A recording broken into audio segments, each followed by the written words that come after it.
Jing Chen, who had transformed, drew his sword and got ready to attack. Hukiendo gained momentum and began to advance towards our boy. Jing used the skill called Prison Domain, descended to the ground and attacked with force, causing powerful slashes to emerge from the ground, right behind Hukiendo. He turned around and his eyes widened in surprise, and upon noticing this, Jing couldn't believe that he could anticipate his movements. Hukiendo reacted in time and using his sword, barely blocked the attacks.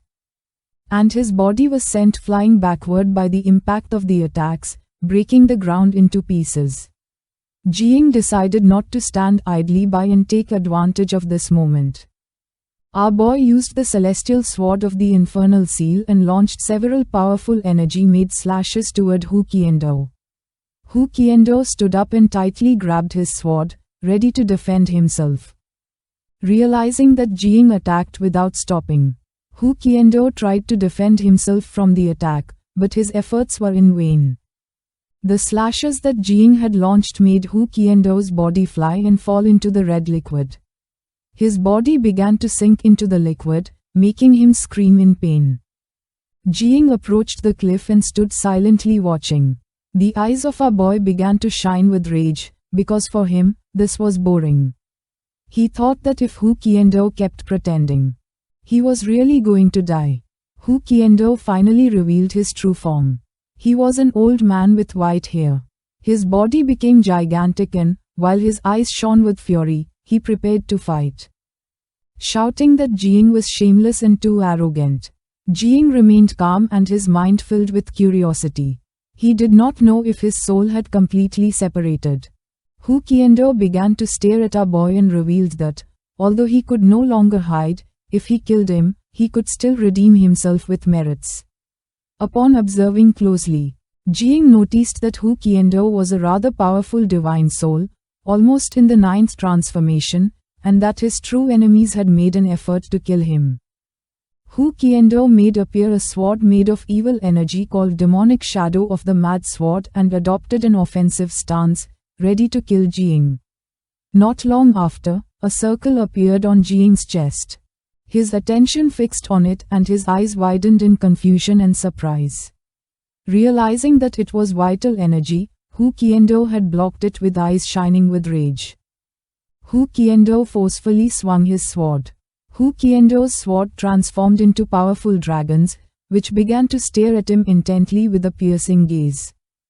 Jing moved away from the area and began to observe carefully, realizing that although he could anticipate to dodge the chi, the range of the sword was too wide and he couldn't keep up.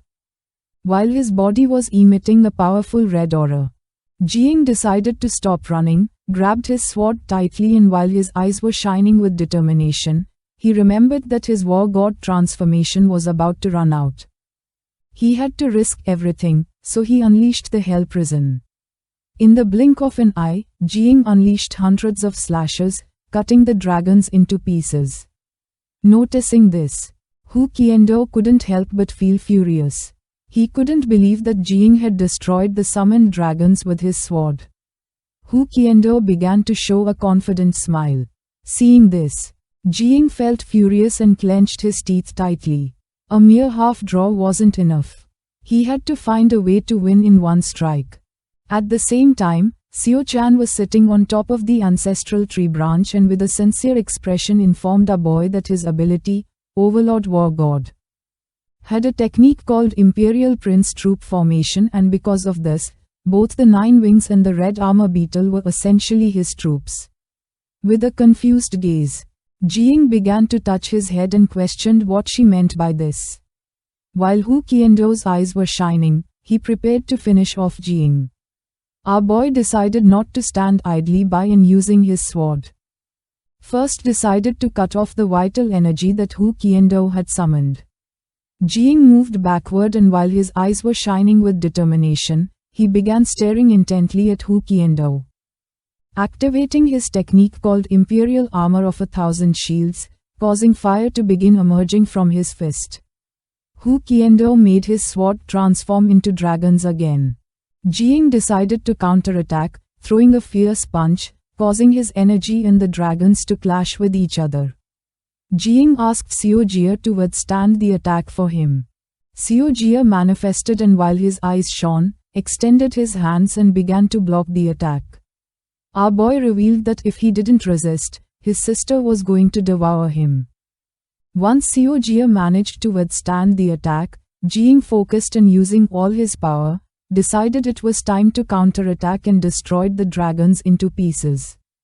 Little Xiujia transformed into a beetle and moved aside. Jiang couldn't help but congratulate little beetle for his good work. Jiang gathered momentum, jumped and decided to use the technique called Supreme Divine Fist of Hell Domination. Hukiendo's attention was fixed on him and his eyes widened in fear and surprise. He didn't know what was happening. Just before he could react, Jiang, with his body surrounded by a powerful energy, gave him a fierce punch in the face. He was confused, as he didn't know how this boy could have such great strength. Jiang began to concentrate his energy using the technique Imperial Troop Formation in his fist, and it started to grow bigger and bigger. Hukiendo fell to the ground and soon realized that this was not good. Jiang's fist transformed into a powerful dragon, which descended with force and attacked Hukiendo on the neck, making him open his mouth and start screaming in agony. While the dragon was attacking, Hukiendo's eyes began to shine with confidence. He knew that Jiang could not kill him. Upon hearing this, our boy decided not to hold back and began to attack with a chain of punches, which transformed into dragons. Poor Hukiendo began to scream in agony, and upon noticing that he could no longer endure it, Jiang realized that his divine soul was weakening more and more. Jiang's attention focused on his own fist and his eyes filled with surprise upon noticing that his energy was weakening. Hukiendo's soul had almost been completely destroyed. He began to stare at our boy and couldn't help but smile. Jiang placed his hand on the ground. Since the God of War state had been deactivated, Hukiendo felt relieved as he had been about to die. Hukiendo began to observe Jiang in silence, realizing that he was out of strength. Now that Jiang was weak, with an evil gaze, Hukiendo prepared to attack. He was sure that Jiang was doomed to die. Jiang panicked, not knowing if this was his end. At that moment, his attention was fixed on little Xiu-chan, who was sitting on his shoulder, making him feel somewhat confused. The soul of Hukiendo was like a fly flying in the sea of consciousness of Jiang. Near the ancestral tree, Xiu-chan turned around and with a serious expression mentioned to her master that the soul of Hukiendo seemed too noisy to the ancestral tree and was disturbing. Once the fly approached the ancestral tree, the soul of Hukiendo began to enter Jiang's body, who was sitting in exhausted. Hukiendo began to scream like a madman since he could not believe that his divine soul was being absorbed. A system window appeared, informing our boy that his Overlord War God had advanced to heaven, slaying War God, and the power of unbeatable divine fist, War God transformation, and Imperial execution battle formation had increased by 30%. Jiang's attention was fixed on the system window and his mind was filled with surprise. His Overlord War God had just leveled up, even though breaking through the third stage hadn't triggered an upgrade before. He deduced that this must be because the ancestral tree absorbed the remnant soul and transferred part of its power to him. With a relieved expression, Jiang wiped the sweat from his face and wondered why the tree, having this ability, hadn't acted earlier. At the same time, the system updated the virtual god ranking, showing Jiang Chen in first place, affiliated with Darkseer, and a time of 32 minutes and 17 seconds. In second place was Yin Wuxi, from overseas 3 islands, for having killed the 6th of the 6 generals. The people of Darkseer couldn't help but celebrate, shouting out loud about God Jiang's victory. They hailed the amazing Sea King and mocked the shameless overseas 3 islands, declaring that not even cheating could make them win, as cries of personal devotion toward Chen Bao filled the air. A portal appeared and Jiang emerged from it. He began to touch his head and with a smile explained to his master that his ranking was quite good. Gu's attention and Ji Xuanyu's father's were fixed on Jiying, and Ji Yu made it clear that his ranking was not simply quite good, but the absolute first place. Jiying had almost scared him to death and convinced that he had gone through a lot in the battle. He wanted to check his wounds. Ji Lingqiu's attention was fixed on Jiying and his eyes began to shine with joy. He bet that the prince did not expect Jiying Chen to come out alive and regretted the loss of that 8th level peak divine soul. Prince Yanzhen's eyes began to shine with rage. He considered Hu Qiandao a useless bastard who deserved 1,000 cuts, and his death was no loss, as he had ruined his great plan. Not long after, Yin Wuxi emerged from the portal and could not help but feel somewhat surprise upon seeing the prince.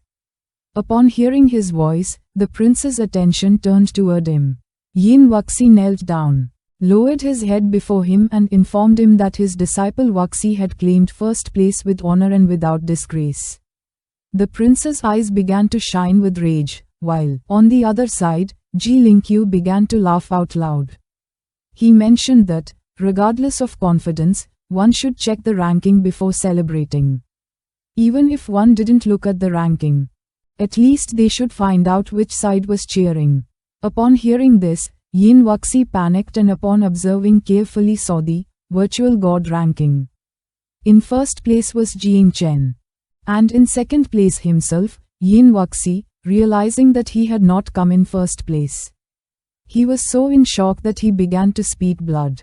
The prince stood up and with a calm look asked Yin Wuxi not to lose his composure, reminding him that the second round still remained, the battle of the secret realm.